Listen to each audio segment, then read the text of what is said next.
Hi guys. So we'll be starting off with the insolvency bankruptcy code and lesson 16 we'll be doing of the corporate restructuring. Now, first about insolvency bankruptcy code. If we see that the recovery rates that the banks give the loan, there are many people who make defaults. We cannot recover from them because of the legal aspects. So what happens if we see the global scenario according to the World Bank report?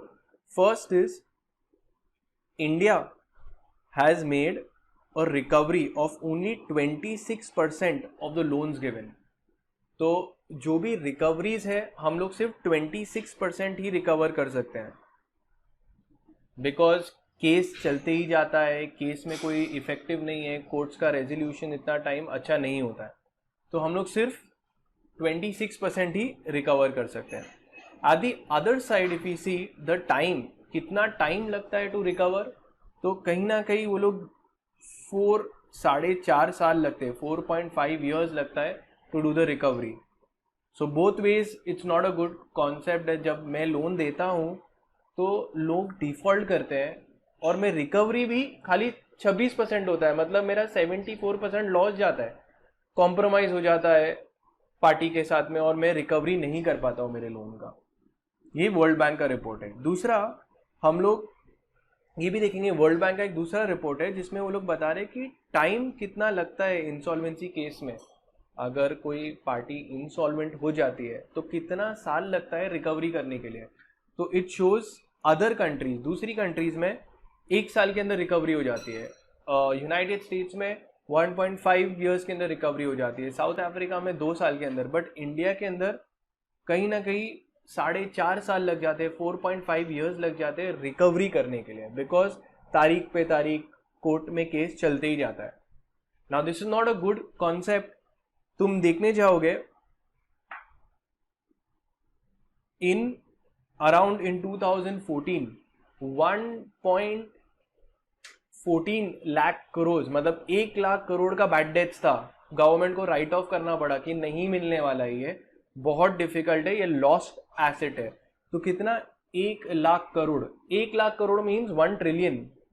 तो 1 trillion का bad debts हो गया था and it was called as the big government write off. तो इतना waive off करना पड़ा. कौन से, around in the year 2013 to 15 के वहां तक 1 लाख करोड़ का बैड डेट्स हो गया था. तो it's not a good scenario कि बैंक्स रिकवरी नहीं कर पा रही है, लोग डिफॉल्ट करके जा रहे हैं, Vijay Mallya, Nirav Modi, they ran away, और अपने को रिकवरी होती ही नहीं है. सो दे थॉट कि इसको पूरा रिवैम्प करना चाहिए. जो लीगल स्ट्रक्चर था करेंटली इंसॉल्वेंसी का, जो कोर्ट स्ट्रक्चर था, उसको चेंजेस लाने जरूरी थे. तो उस चेंज के दौरान एक बहुत ही इंपॉर्टेंट एक्ट इंट्रोड्यूस किया, that is the insolvency bankruptcy code 2016. अब ये कोड क्या करता है, इसने सबसे पहले टाइम लिमिट सेट कर दिया है कि 330 दिन के अंदर, 330 डेज के अंदर रिकवरी हो जानी चाहिए. अब जैसे आईबीसी आया, insolvency bankruptcy code 2016, it has become a very big success. हम लोग ने पहले देखा था कितना रिकवरी हो रही थी, सिर्फ 26% रिकवरी हो रही थी.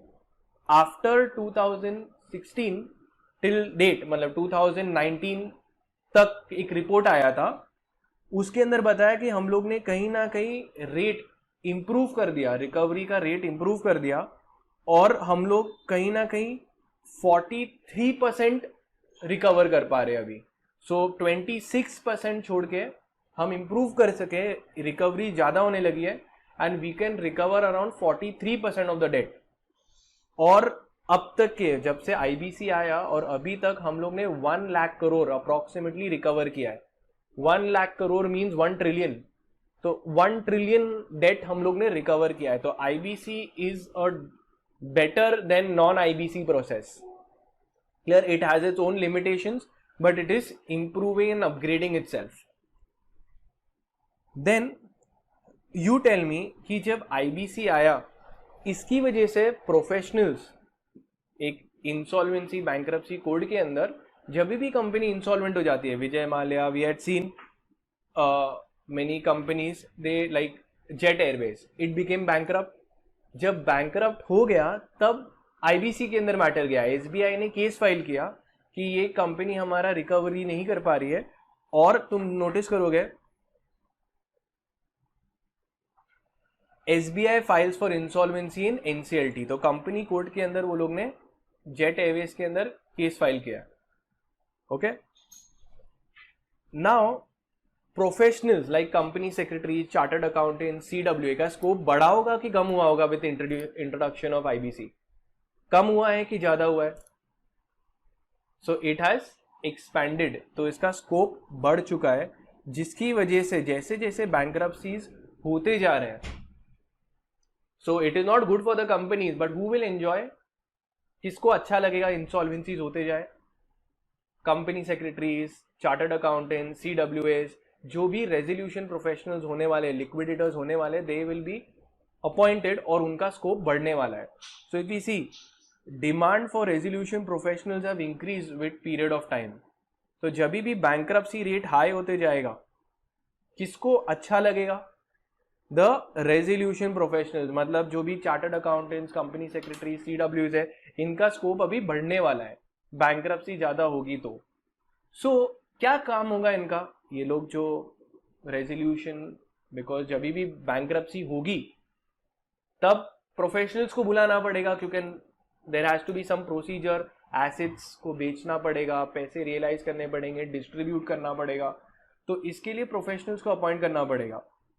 सो they have introduced this code, insolvency bankruptcy code. Now IBC has total 5 parts.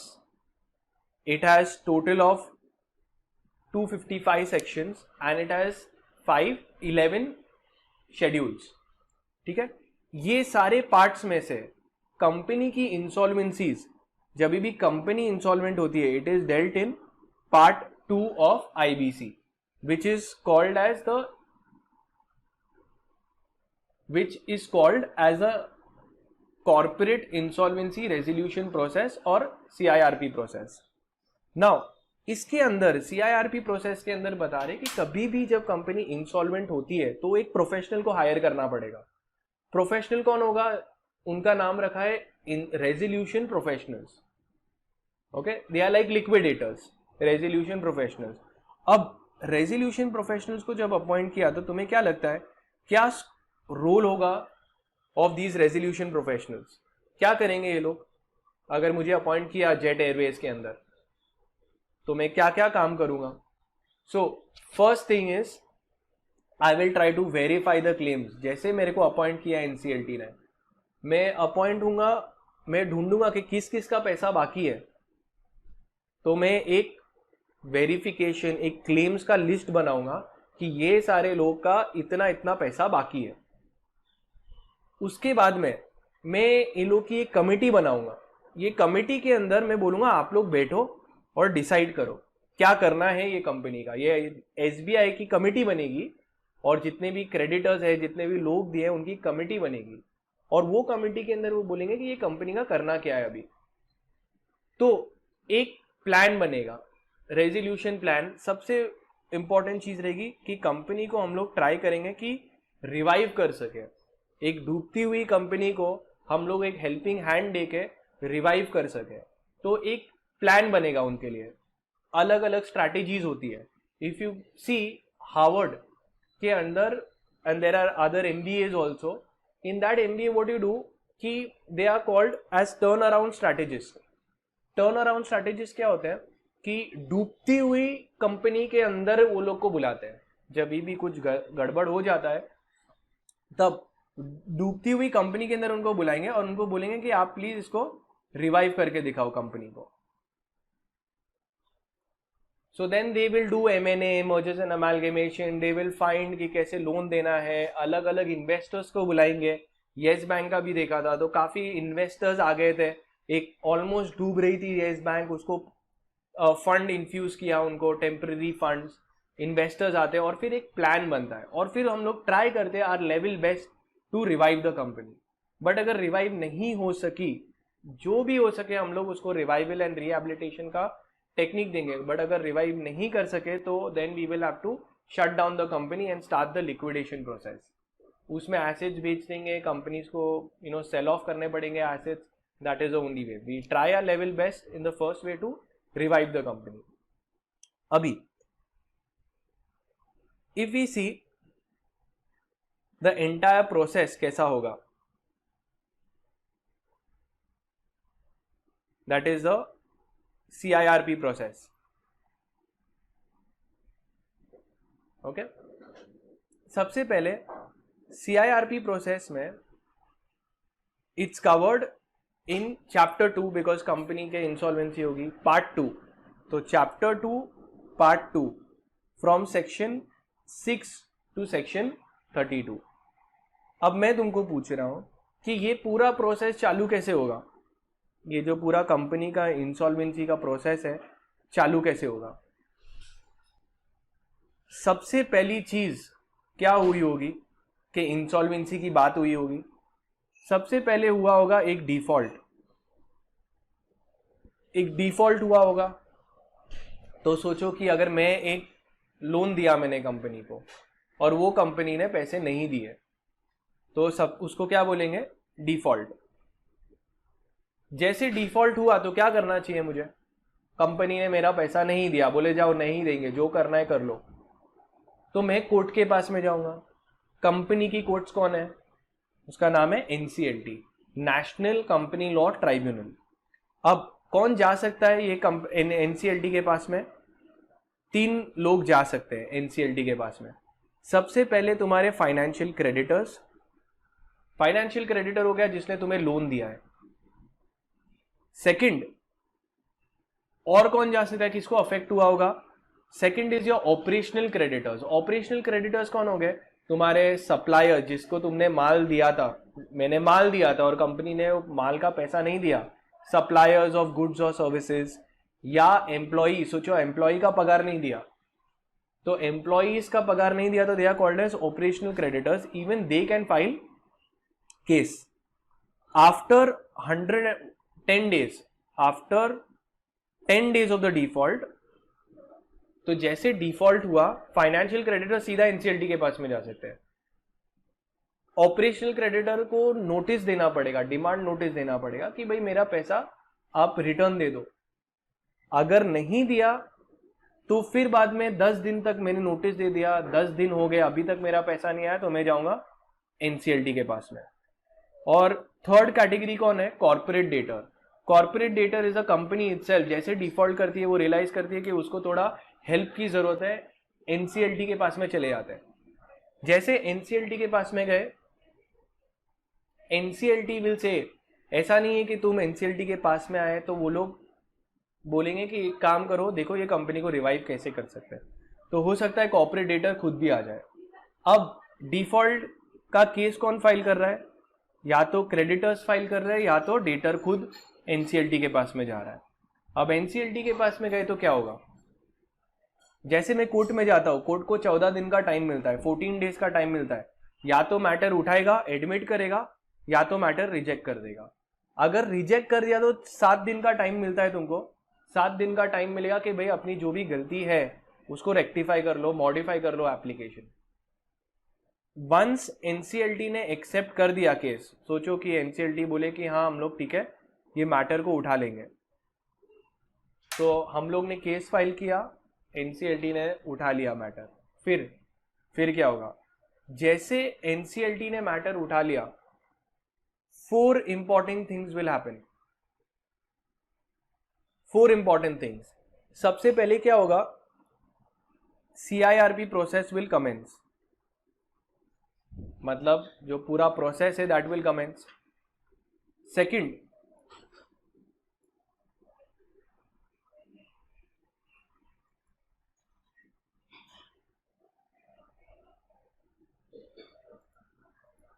the moratorium period will be declared. जैसे NCLT ने एडमिट किया एप्लीकेशन, उसके the CIRP process will begin. CIRP process चालू हुआ तो क्या मतलब, केस चालू हो गया है, उसके नेक्स्ट 130 डेज के अंदर पूरा प्रोसेस खत्म हो जाना चाहिए. तो ये टाइम बाउंड प्रोसेस है, 330 डेज के अंदर मैटर खत्म ही हो जाना चाहिए. नेक्स्ट, एनसीएलटी विल देन, जैसे केस एक्सेप्ट किया, एक मोराटोरियम, 4 चीजें होगी. एक तो नेक्स्ट 330 डेज के अंदर केस खत्म हो जाएगा, मोराटोरियम पीरियड डिक्लेयर हो जाएगा. मोराटोरियम पीरियड क्या है? एक स्टे ऑर्डर, उसके बाद में कोई भी केस कुछ भी चल ही नहीं सकता है. Okay, till NCLT gives approval. फिर एनसीएलटी बोलेगा एक पब्लिक अनाउंसमेंट भी करो. पब्लिक अनाउंसमेंट में क्या आएगा कि आप बताओ कि ये कंपनी इंसॉल्वेंसी प्रोसेस में चली गई है, उसके डिटेल्स भेजो, उनका बताओ कौन रेजोल्यूशन प्रोफेशनल है, and then appoint a IRP. IRP क्या होता है? Interim resolution professional. तो एक आईआरपी को अपॉइंट करेंगे. ये आईआरपी कौन होगा? एक सीए, सीएस, सीडब्ल्यूए जिसने एग्जाम्स दी है और वो रेजोल्यूशन प्रोफेशनल डिक्लेयर हो चुका है. तो it will be people like us who are company secretaries, then give that further exam and then we become resolution professional. तो हम लोग गए, कंप्लेनेंट गया एनसीएलटी के पास में, एनसीएलटी ने क्या किया? उसने अपॉइंट किया आईआरपी को, रेजोल्यूशन प्रोफेशनल को. अब रेजोल्यूशन प्रोफेशनल क्या करेगा? जैसे रेजोल्यूशन प्रोफेशनल अपॉइंट हुआ, सोचो मैं अपॉइंट हो गया, तो मैं क्या करूंगा? सबसे पहले जो भी सामान है, प्रॉपर्टी है, सीधा जाके उसको मैं कंट्रोल कर लूंगा. I'll take possession of the assets. Second, में सबके पास से क्लेम्स मंगाऊंगा कि किस किस का पैसा बाकी है मुझे बताओ. क्लेम्स मंगाऊंगा तो सब अलग अलग लोग आके बोलेंगे कि मेरा इतना पैसा बाकी है, इतना पैसा बाकी है, और मैं फिर एक कमिटी ऑफ क्रेडिटर्स बनाऊंगा. सीओसी क्या है? Committee of creditors. So complainant गया एनसीएलटी के पास में. एनसीएलटी पहले एप्लीकेंट है, एप्लीकेशन किधर जा रहा है? एनसीएलटी के अंदर. एनसीएलटी किसको अपॉइंट कर रहा है? एनसीएलटी अपॉइंट कर रहा है आईआरपी को, इंसॉल्वेंसी रेजोल्यूशन प्रोफेशनल. आईआरपी क्या करता है? वो एक कमिटी ऑफ क्रेडिटर्स बनाता है. अब कमिटी ऑफ क्रेडिटर्स क्या करेगा? तो मैं फाइनेंशियल जितने भी लोगों ने पैसा दिया है उनका कमिटी बनाऊंगा और मैं बोलूंगा भाई आप लोग बताओ क्या करना है आगे. तो कमिटी ऑफ क्रेडिटर्स जो भी डिसीजंस लेते हैं वो 66% ऑफ वोट्स के साथ में करते हैं. तो सोचो 100 क्रेडिटर्स हैं, तो 100 क्रेडिटर्स है तो 66% ऑफ द वोट्स क्या बोलते हैं उस हिसाब से डिसाइड होगा. तो they will then appoint a resolution professional.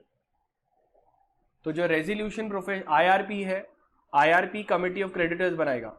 Committee of creditors क्या बोलेगा? They will say whether they are happy with the IRP और they want to appoint a new resolution professional. तो एक आरपी बनेगा, चाहे तो आईआरपी को ही तुम आरपी बना देंगे. अब क्या हो गया? नया प्रोफेशनल आ गया. कौन? आईआरपी.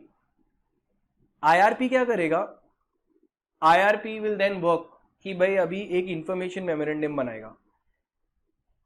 तो इंफॉर्मेशन मेमोरेंडम क्या होगा? मैं अपॉइंट हो गया, मैं एक पूरा डेटाबेस बनाऊंगा इंफॉर्मेशन मेमोरेंडम की कंपनी में कितने एसेट्स है, कितने लायबिलिटीज है, स्टेटस क्या है कंपनी का, प्रमोटर्स क्या है, कंपनी का बिजनेस क्या है, कौन से एसेट्स है, उसका मैं पूरा एक लिस्ट बनाऊंगा. फिर मैं इनवाइट करूंगा रेजोल्यूशन एप्लीकेंट्स को. Very very important, resolution applicants क्या होता है? मैं इनवाइट करूंगा कि भाई ये येस बैंक डूब रही है, कोई है क्या इसको बचाने के लिए, किसके पास में कोई प्लान है क्या रिवाइवल का. तो वो लोग सब अपने रेजोल्यूशन मतलब कोई किस्म का decision, some way of resolving, deciding, reviving, तो वो लोग सब अपने प्लान्स देंगे कि वो क्या करना चाहते हैं कंपनी का, कैसे रिवाइव करना चाहते हैं. तो इन्वेस्टर हो सकता है, इन्वेस्टर बोल रहा है कि मैं इन्फ्यूज कर दूंगा इतना पैसा. अब इन्फ्यूज क्यों करेगा? क्योंकि हो सकता है उसको अच्छा डील मिल जाएगा, टैक्स बेनिफिट्स मिल जाएंगे, तो ही कैन इनवाइट. और एक प्लान बनेगा. फिर जब भी रेजोल्यूशन एप्लीकेंट्स है फिर हम लोग एक प्लान बनाएंगे कि भाई ये कंपनी को अभी रिवाइव कैसे करना है.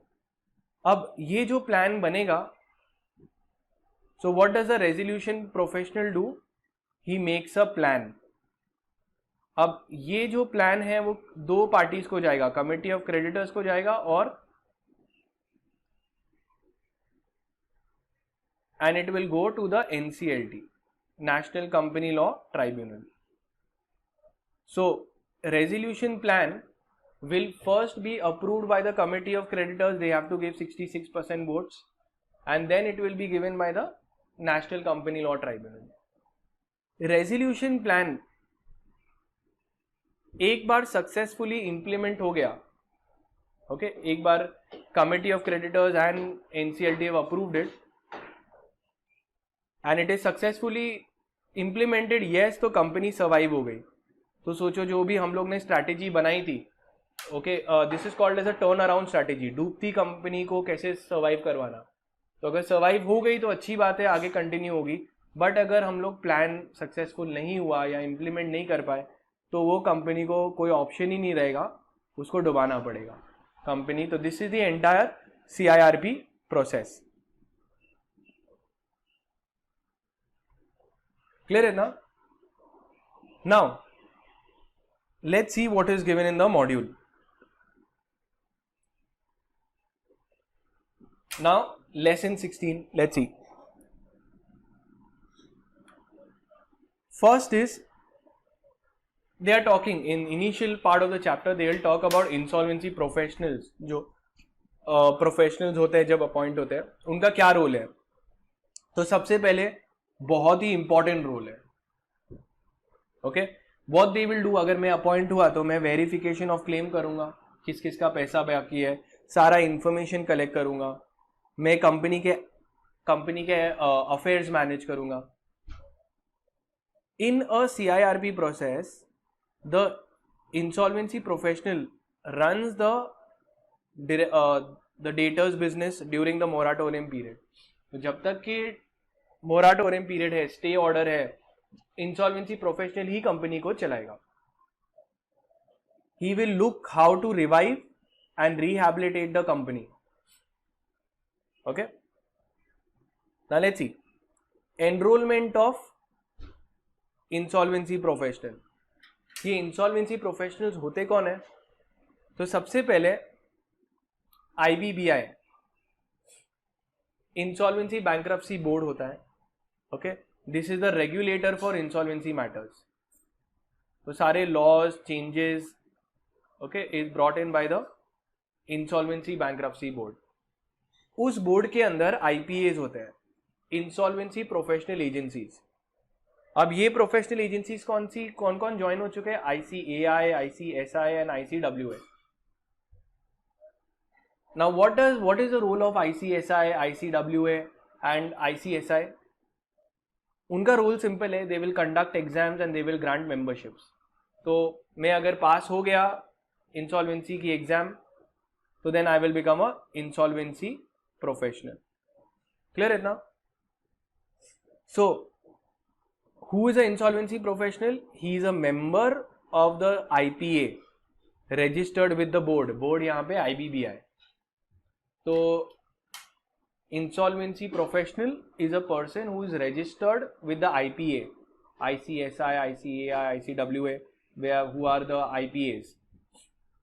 Next, what is the function and obligation of the insolvency professionals. तो जो भी कंपनी लॉ में मैटर्स दिए हैं, you know, individual insolvency, your company insolvency और fresh start process, they will do that. They will work with diligence. They have a right to inspect the records. They will submit a copy to the adjudicating authority, that is NCLT, कि वो लोग ने क्या क्या काम किया है. Now just general stuff, what is the qualification. यहाँ पे क्या दिया है? The insolvency bankruptcy board of India insolvency professional regulations 2016. इसके अंदर क्या दिया है कि who can become who is eligible to become a insolvency professional. So no individual shall be eligible to become an insolvency professional if he is a minor, he is not a resident of India, he doesn't have the required qualification and he has been convicted for a term of not exceeding 6 months. तो उसको 6 महीने से 6 months का punishment हो चुकी है. he has been imprisoned for 6 months की jail हुई है उसको. or for an offense of moral turpitude and a period of 5 years has not lapsed. तो अगर वो 6 महीना जेल में जा चुका है तो वो 5 साल तक इंसॉल्वेंसी प्रोफेशनल नहीं बन सकता है. He has been undischarged insolvent, or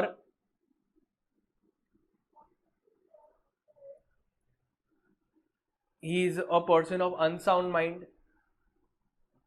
ना ये जो प्रोफेशनल्स होते हैं, ओके, उनका कोड ऑफ कंडक्ट इनके ऊपर एप्लीकेबल होता है. Means when I am appointed as a insolvency professional in a company, तो मेरा काम क्या होगा?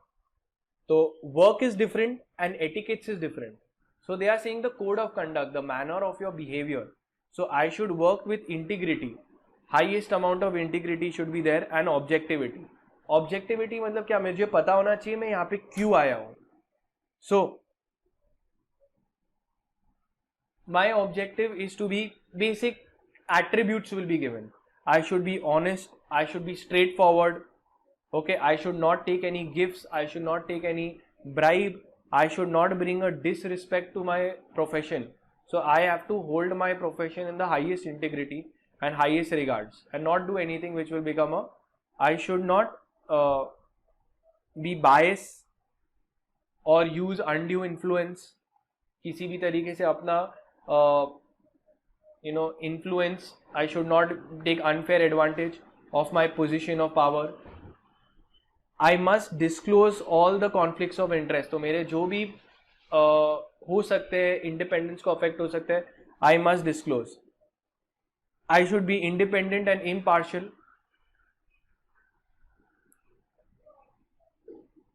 Next, I shall maintain and upgrade my professional knowledge and skills. Representation, I must inform and consider the facts and become aware. So representation of correct facts, must inform a misrepresentation or wrongful facts. अगर मेरे से कोई गलती हो गई है facts की, तो as soon as practicable I should immediately bring to the notice. I should work quick, fast, that is timeliness. I should adhere to the time limits. Information management. So I should try to gather as much information. I should not make any private communication. I must appear, cooperate and be available for inspection. So these maintain confidentiality. I should not take up too many assignments. Okay, remuneration and cost. I shall disclose my fees. I should not accept anything other than what is disclosed. I should not accept any gifts. Now, coming to the sections of IBC now, section 13 onwards. So, एक छोटा सा section list देखते हैं.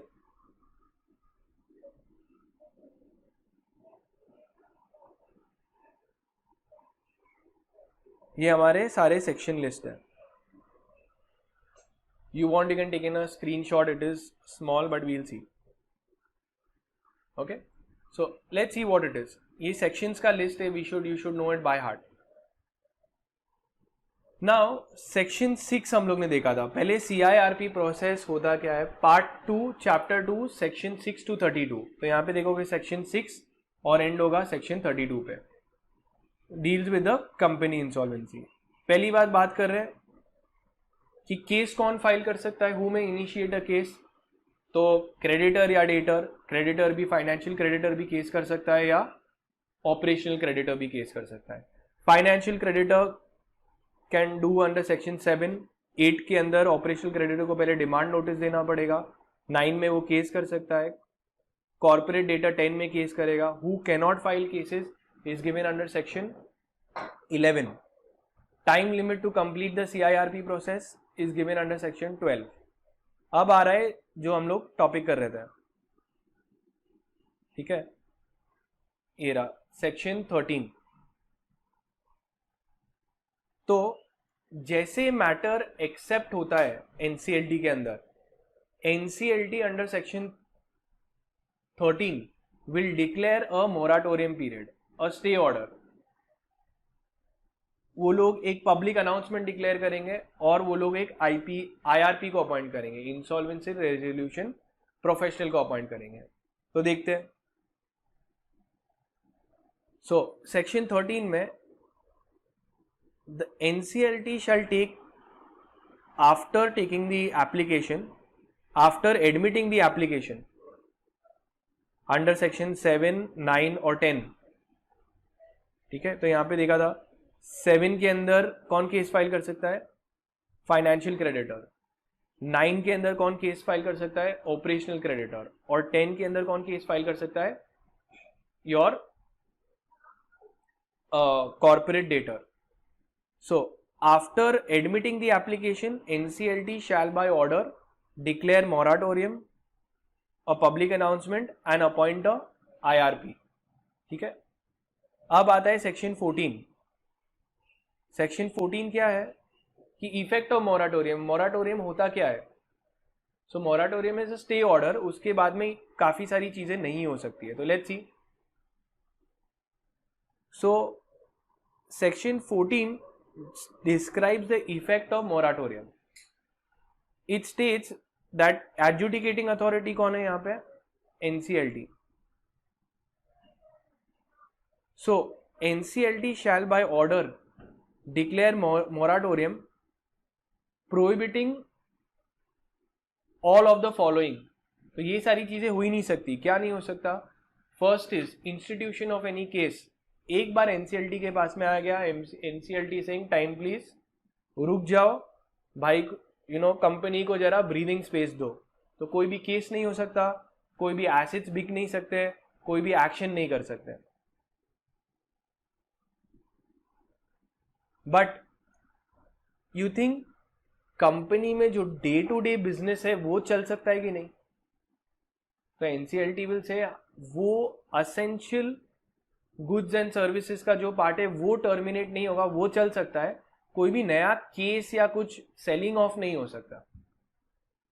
अब provision shall not apply to such transactions as central government will notify. And fourth part is important, section 13 sub section 4, the order of moratorium shall have effect till the completion of the CIRP process. तो ये कब तक stay order रहेगा? ये stay order रहेगा जब तक ये CIRP प्रोसेस खत्म ना हो जाए। नेक्स्ट, कमिंग टू सेक्शन 15, यहां पे देखेंगे NCLT declares these three things: effect of moratorium and now public announcement. So moratorium is given under section 14, public announcement is given under section 15, and appointment of IRP is given under section 16. So let's see, public announcement में NCLT जैसे आएगा moratorium declare करेगा कि time please, कुछ भी case नहीं होना चाहिए इसके आगे, उनको जरा ब्रीदिंग स्पेस दो। पब्लिक अनाउंसमेंट करेंगे कि भाई ये मेरे कंट्रोल के अंदर आ चुकी है, नाम क्या है, जिसका भी पैसा बाकी है मुझे बताओ, सबमिशन ऑफ क्लेम्स, IRP कौन है, उसके डिटेल जाएंगे सेक्शन 15 के अंदर। सेक्शन 16 में क्या होगा? अपॉइंट करेगी NCLT, IRP को अपॉइंट करेंगे। फाइनेंशियल क्रेडिटर्स रेकमेंड कर सकते हैं, operational creditor may recommend, and corporate debtor अगर केस करे तो वो भी रेकमेंड करेंगे। So adjudicating authority will then appoint the IRP, insolvency resolution professional. अब ये प्रोफेशनल एक्सेप्ट हो जाएगा अगर उसके अगर कोई भी डिसिप्लिनरी का केस नहीं है। तो अगर ऑपरेशनल क्रेडिटर ने IRP का नाम नहीं बताया तो खुद NCLT अपॉइंट कर देगा as they deem fit. Now next is section 16। IRP जो अपॉइंट होगा उसके बारे में, उसका टेन्योर कब तक होगा? जब तक कि वो CIRP, जब तक कि the constitution of the committee of creditors, we'll see. So the term of this shall not exceed 30 days from the date of his appointment. The term of the IRP shall not exceed 30 days। इसके अंदर ही उसको एक committee of creditors appoint करना पड़ेगा। We'll see. Duties of the IRP, तो तुम सोचो अगर तुम नए नए अपॉइंट होके आए हो तो तुम क्या करोगे? तो तुम कलेक्ट करोगे सारा information. You will receive and collate the claims, तो जितने भी क्लेम्स है उसको कलेक्ट करने का. You will constitute a committee of creditors. You will monitor the assets. You will file information with the information utility, जो भी इंफॉर्मेशन यूटिलिटी में सब अपडेट करोगे. You will take custody of the assets. Then coming to IRP के बारे में ही, तो IRP के बारे में काफी सेक्शंस होंगे. तो IRP अपॉइंट जैसे होगा, he will manage the affairs of the corporate debtor. उसकी क्या क्या ड्यूटीज होगी डिटेल में. People will have to cooperate with the IRP and the corporate debtor will operate the business as if, you know, the operations of the corporate debtor will be run as if it is a going concern. So the insolvency professional can act in his own name. Then coming to section 19, सीधा आ जाते वो लोग. After duties, cooperation, सीधा people should try to cooperate with the IRP. 20 में लिखा है कि you will try to operate it as a going concern, means we will assume that the IRP will assume that ये assets चलते ही रहने चाहिए, उसकी कंपनी चलते ही रहनी चाहिए. उसके अंदर वो लोग क्या करेंगे, they will try to endeavor and protect the value of the assets. IRP will try to protect the value. He shall have an authority to appoint people, appoint legal professionals, enter into contracts, provide interim finance, तो पैसा मिल दे सकता है. Such information as he deems fit.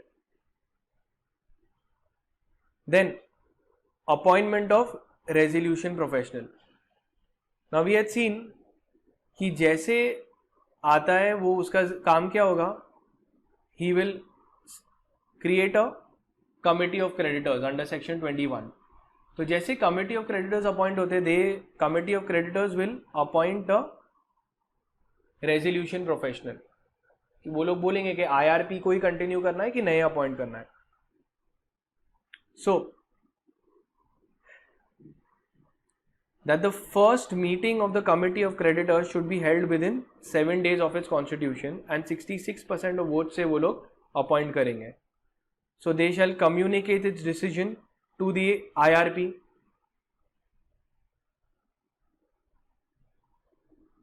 Then IRP को appoint कर देंगे, resolution professional को बताएं. They'll tell the IRP who they want the RP to be. Then it will be told to NCLT. Eligibility of resolution professional, तो सारे same ही है. He should be eligible to be appointed as an independent director. The resolution professional appointed by the committee of creditors, committee of creditors ने जिस RP को appoint किया, वो RP should not be connected, he should not be related, he should not be an employee.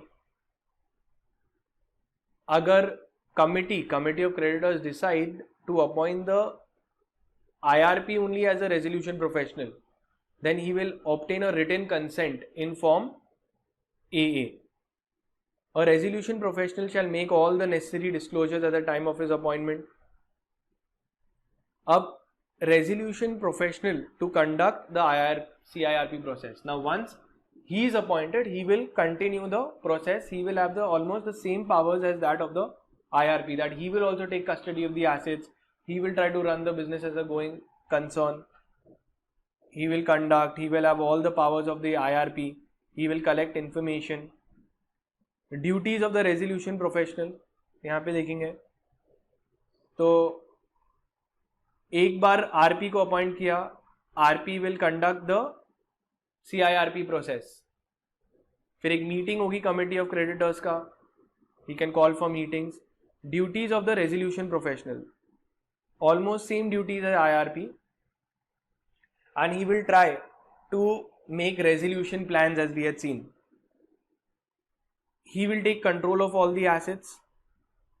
He will, represent the corporate debtor. He will try to provide interim finance, so on. He will try to get as many plans as possible. Now, if the committee of creditors for whatever reason are unhappy with the IR, the resolution professional, then by 66% they can replace him. The committee of creditors will tell the name of the new RP that they want to NCLT. जैसे RP appoint होता है वो एक information memorandum appoint करेगा. He will make a information memorandum of the company. Information memorandum के अंदर लिखा हुआ क्या क्या प्लान्स आए हैं, कैसे रिवाइव करना है कंपनी को, if it's possible to revive the company, and then the chapter gets over. So if we see, you can replace under section 27. Section 28 में लिखा है certain approvals are needed for doing certain actions. 29 में information memorandum will be prepared, that on basis of the information memorandum a resolution plan will be made. resolution plan होगा कि कैसे company को revive करना है. Then this approval of the plan has to be by the committee of creditors and the NCLT. And if anyone is unhappy, they can go and appeal to NCLT or NCLAT. Clear है ना? So you can take this part का तुम screenshot ले सकते हो. Okay, this and then the other part is yours. So you can try to memorize all the sections accordingly. So that is it. So we finished the chapter. If we just try to memorize the sections, 13 के अंदर NCLT orders moratorium, 14 के अंदर effects of then moratorium क्या होता है, public announcement क्या होता है, आया ये क्या होता है 16 तक. So let's see till 16 if we can memorize. So section 6 says who can file cases. 7 के अंदर बोल रहे हैं फाइनेंशियल क्रेडिटर्स, 8 के अंदर डिमांड नोटिस जाएगा बाय ऑपरेशनल क्रेडिटर्स, 9 के अंदर ऑपरेशनल क्रेडिटर केस फाइल कर सकते हैं, 10 के अंदर कॉर्पोरेट डेटर खुद केस फाइल करेगा. अब ये लोग है कौन केस फाइल कर सकता है. अब आएगा who can not file cases in 11. Matter कितने टाइम में खत्म हो जाएगा वो 12 के अंदर दिया है. फिर सेक्शन 13 के अंदर NCLT डिक्लेयर्स मोराट 3 थिंग्स. फिर moratorium is given under 14, public announcement is in 15 and IRP is in under section 16. Then important is the IRP के functions क्या होंगे. तो 17, 18 people will have to cooperate is given in 19 and 20 के अंदर he'll try to run it as a going concern. So this is the duties of the IRP. फिर IRP क्या करेगा, he will make a committee of creditors. Committee of creditors बनाएगा. Committee of creditors किसको appoint करेगा,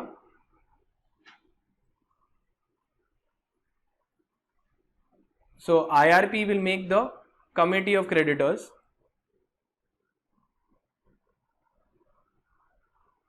and committee of creditors will appoint the RP, resolution professional. He will try to run the company.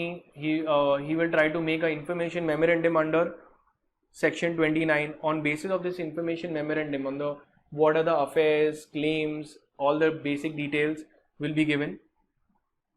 On basis of that, a plan will be made.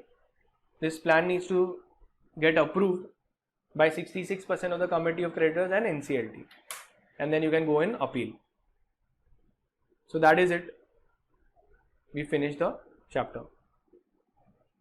In this also they have asked, briefly mention the requirements for registration as a IP and state the functions and obligations of IP. So insolvency professional बनने के लिए you have to be a member of IPA, insolvency professional agency.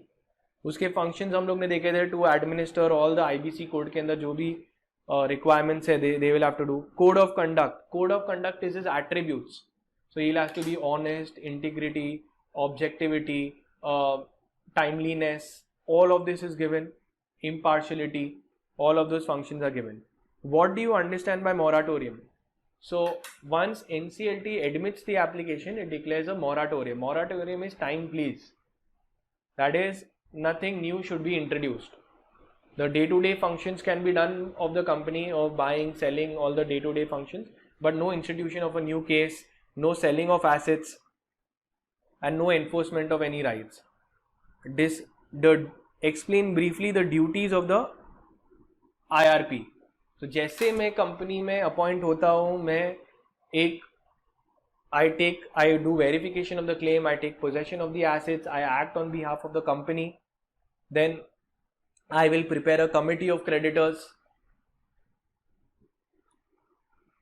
One of the foremost duty of the insolvency professional is to manage the operations of the corporate debtor as a going concern to protect and preserve the value. So the duty of the resolution professional is to conduct the business as though it is going to continue. Explain the process of appointment of IRP. RP, तो पहले IRP appoint होता है, NCLT appoints IRP, IRP appoints committee of creditors, committee of creditors appoints resolution professional. What do you understand by information memorandum? Discuss the provisions relating to information memorandum provided under section 29. So information memorandum will contain the details of the company. So if we see,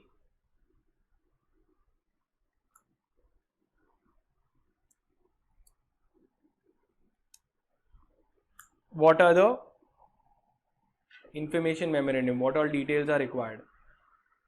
So resolution, who makes the information memorandum? The resolution professional shall prepare a information memorandum. The resolution professional shall provide to the resolution applicant, मतलब जो भी applicant आए हैं, that is the recovery company को rehabilitate, revive कैसे करेंगे, investors आ सकते हैं, जैसे येस बैंक में आए थे, तो उनको डिटेल चाहिए रहेगी कंपनी के बारे में, तो सब इंफॉर्मेशन प्रोवाइड करूंगा. I will try to protect any intellectual property, ये सब में डिटेल्स दे दूंगा. That is it in the information memo. So that is it. We are done with the chapter.